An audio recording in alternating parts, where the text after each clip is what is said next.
Hi everybody, hi every spirit, welcome to my YouTube channel. As a Cloud Surfer here, ready to start the Age of Empires 4 video. So thank you very much for being here. I wish you the best thoughts, ideas, feelings and emotions, a whole bunch of individuality, creativity, responsibility and imagination as well. Huge shout out to my beautiful partner Mystaria. Check her YouTube and her Twitch, Mystaria. Catch me live on Twitch as a Cloud Surfer and join my Discord as Osu Gaming. Huge shout out to the Soul Group and to everybody out there changing the world right now. And huge shout out to my Pokemon Unite team, Unique Stars. We're going to be participating in some tournaments, so keep your eye open. So, what we are here doing today, we are analyzing the most recent patch, the most recent changes to the game, to Age of Empires 4. And we are going to do this in a different way. We're not just going to read the changes, we're going to read the changes, some of them, because there is a lot of changes coming to the game, right?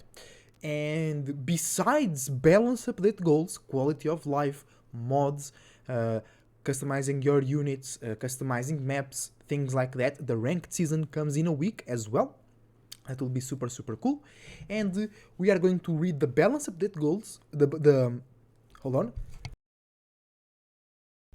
Sorry guys, we're gonna read some changes. We're gonna read the balance update goals, the all civilization changes, and then we're gonna read one specific civilization and play with it so you can see those changes for yourself.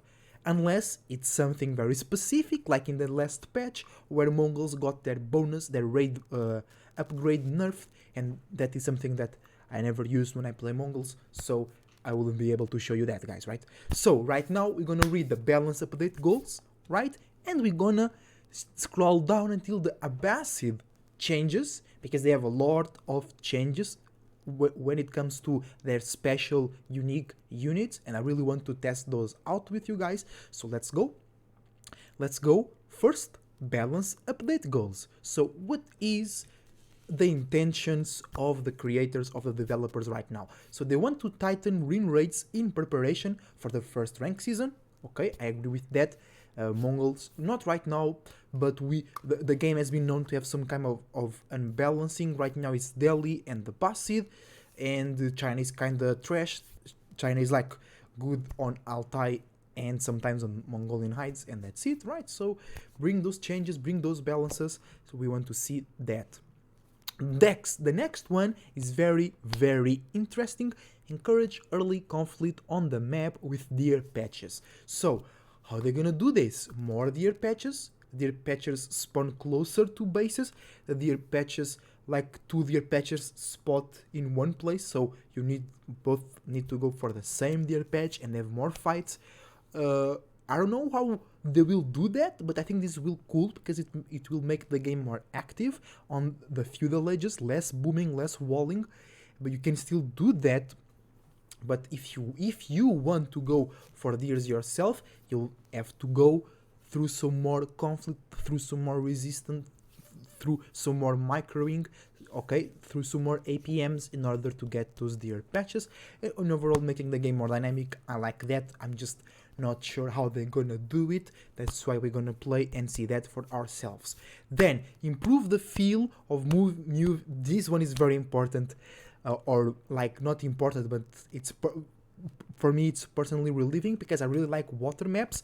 I just don't really like to move around with boats. It's awful, it's a horror, it's really sluggish, especially when you go with like 4 or 5 boats, because right now you can't play Boulder Bay when you go play online match against somebody else. You can't play Warring Islands or Archipelago, but back in the day you could, and it would be very annoying. You go with 5 ships full of units and they try to land, but they can't because they interpret the surface is full, and then your enemy snipes a boat with 16 units and you lose 16 units in one boat, in one unit, right? So improve the feel of improve the feel of moving naval units and increase strategic options through more effective retreats. That's cool. I don't know if I'm gonna play some water maps because we have Nagari right now.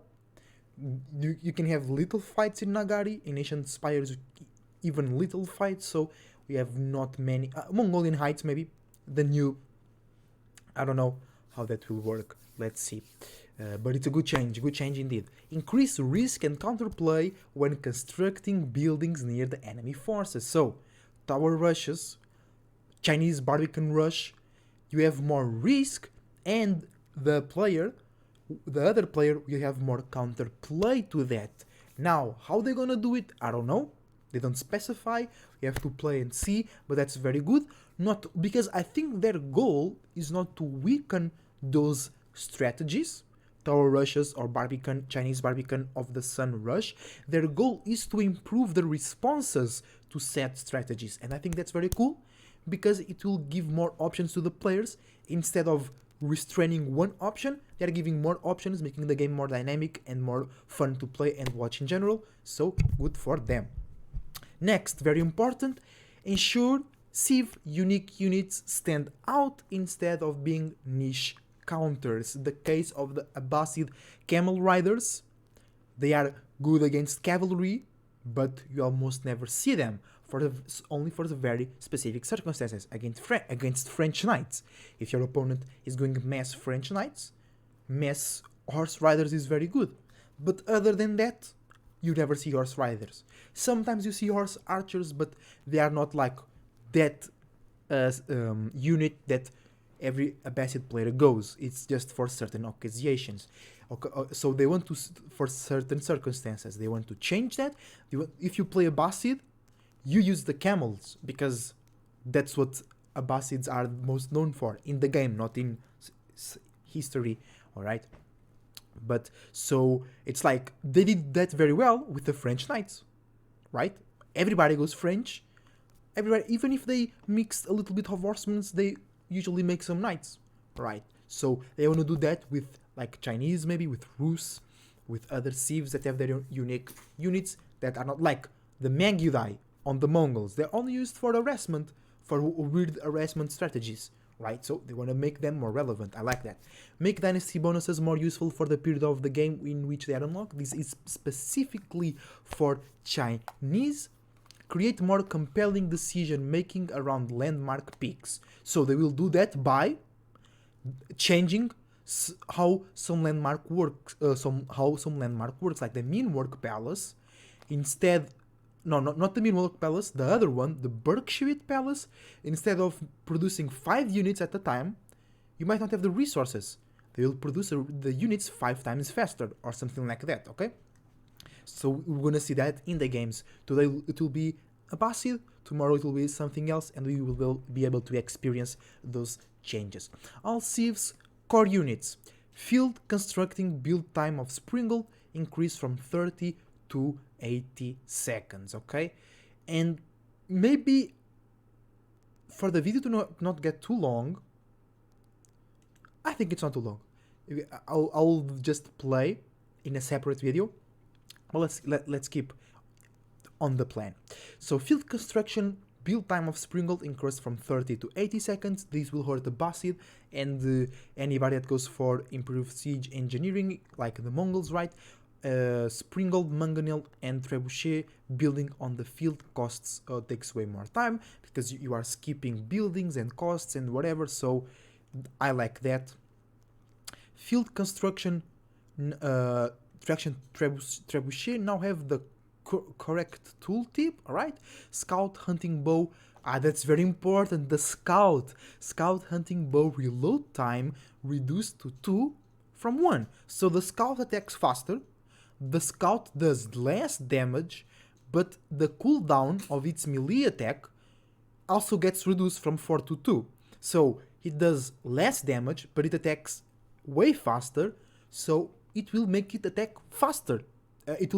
He'll make more damage in the same amount of time in comparison to the previous scout version. Okay, so sometimes I like the developer notes. I like this one here. We found the scout attack times to feel too long and responsive. This is especially noticeable in the early stages of the game when units counts are lower. So I like that change. Scouts are more. They do things faster, so you need to if you have a scout attacking your villager on the gold mine, you need to react faster. Basically, is that. Economy, villager hunted meat carry capacity increased from 10 to 25. Survival techniques, bonus was removed from the carry capacity because you already got it. Survival techniques hunted meat harvest rate increased from 10 to 15 to compensate that removal, right? And survival techniques research time reduced from 75 to 45 seconds. They want you to go and get those deers because they are making the deers more contested, so they are giving you an upgrade that works great with that, so you can go to the area of the game that they're changing as well. So okay, we are aiming to encourage early game deer play to reward players for being out on the map instead of booming, instead of just building units, instead of just building traps behind the keep, things like that. Okay, I like that. You get more meat, you get it faster. You go out into the map. I like it. Naval changes. Improve the responsiveness of small and medium ships. We have to test that. Arrow ships can no longer fire while moving, so this is bad for low attack. Are low attack ships arrow ships? I know the Delhi fishing boats are arrow ships, so that's kinda like okay. It can be bad early game, but I don't see that changing the whole game. Engaging naval battles was very swingy, as once a player started losing, it was difficult to retreat against fire while moving boats. Okay, it's game changing. We're also hoping to see more tactical poke and retreat style things and harassments from naval play, because you can move it better and you can't being attacked while retreating, so that's good. That's cool and good. Extended lines research time reduced to 75 to 40. Yeah, I mean, I was never going for this. It's still good, but sometimes, like in drift nets as well, it's like, it was too long, and now it's a bit shorter, so I think I will get it more times. Yeah, because that's exactly the thing. Between making fishing boats and researching, we will waste a lot of time, no boats coming out because we were researching the upgrade, so sometimes it would cause some damage to your economy. If you lose a boat somewhere while you were researching the upgrade, you can produce boats, you lose a boat, you are on the downfall, right? So nice change there. Galley population reduced, the junk population reduced, Calvia's population, attacking ship. Okay, so a lot of naval changes, as you can see, not very interested in that. Bagala, spring alt, weapon damage. Okay, Bagala is stronger, but they attack slower, alright. It helps the Bagala ability to destroy structures. Warship formation. So they are closer, these will buff demolition boats. Bots won't have weapon. Yeah, this is just ridiculous. It could destroy your keep inland, in the mainland. It makes no sense. Naval Navigator no longer gives +1 weapon range. Increased sight range improvement from 1 to 4 tiles. Alright. So there's a lot of naval units. Okay, let's go. Core. Oh, that's the last one. We can just read it. Updated the selection area for all fishing deposits to match the visual. It also resolves issues where deep fish became harder to select as the resource was depleted. That's true. Galley, Dow, and Junk help text updated to specifically indicate the benefits from ranged damaged blacksmith technology. Rams can no longer target naval units. Alright. Core buildings and upgrades. I didn't skip anything more. Core buildings and upgrades. Buildings under construction receive 50% more damage, so it's way tougher to drop a keep in your enemy's base because it will receive more damage and things like that. Keep build time increased by 20 seconds. I mean, that can make the difference, but if you have a bunch of villagers, I think you will not feel that even difference as much. But it's now slower. 20 seconds can make the difference sometimes. So okay, Stonewall. This is very important because I've lost so many matches where I have better economy, I have better military, but they have stonewalls, so I have to fight in choke points. I destroy the wall, they come back and build it. I destroy the wall, they make another one behind it while I'm destroying the other one. So nonsense, right? Stonewall tower cost increased 200 to 300, so that's cool. They want the game less boring, basically. More deer patches or more competitivity. It's harder to drop bases in your enemies. It's harder to drop keeps in your enemy's face. It's harder to build walls. It's better to move around with ships, so they want more action going on. Boiling oil cost increased from 25 gold and 100 stone to 500 and 200. So yeah, boiling oil is very good. And once you research it in one keep, it goes for every keeps, so that's fair. The research time was also increased. Greased axles, which is for the speed of the mangonels and shit like that. Movement speed bonus. Okay, so even slower. Siege even slower. Oh, and they changed. I like this. They changed some stuff from the university to the siege workshop, or from the university to the stables, you know? I like that. So you don't need to wait until the Imperial Age to get those upgrades. Geometry, it's now reduced and you can research it faster. Geometry, I think it's for your buildings to gain more health. Oh, that's very important. Like, if they go rams and you get geometry, they take way longer to destroy your buildings, right? So that's cool. Siege Works moved from the Siege Workshop to the University. I don't remember what that is, but now you get it later. Removed completely from the Chinese Astronomical Clock Tower, so you can't research that on that, nerfing the Chinese even more. I don't know if that is too important, to be honest with you guys. Siege Works resource cost increased, so it's more expensive. Mongol improved version of that, it's more expensive. 1000 stone, bro. 1000.